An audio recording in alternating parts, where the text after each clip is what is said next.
ಪೊಲೀಸರು ಭರ್ಜರಿ ಕಾರ್ಯಾಚರಣೆ ನಡೆಸಿದ್ದು ಖತರ್ನಾಕ್ ಕಳ್ಳರನ್ನು ಬಂಧಿಸಿ 15.45 ಲಕ್ಷ ಹಣ, ಚಿನ್ನಾಭರಣ ಹಾಗೂ 9 ಬೈಕ್ಗಳನ್ನು ವಶಕ್ಕೆ ಪಡೆದುಕೊಂಡಿದ್ದಾರೆ.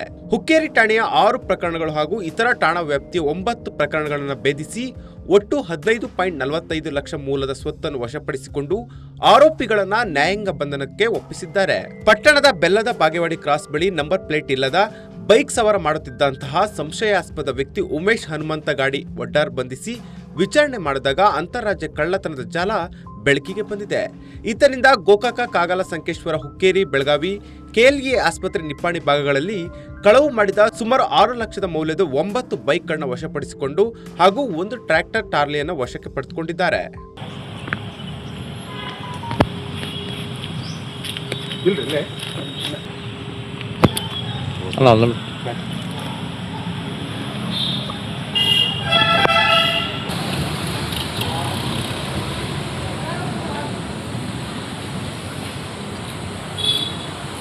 ಸಂಪೂರ್ಣ ನ್ಯೂಸ್, ಇದು ನೊಂದವರ ಧ್ವನಿ.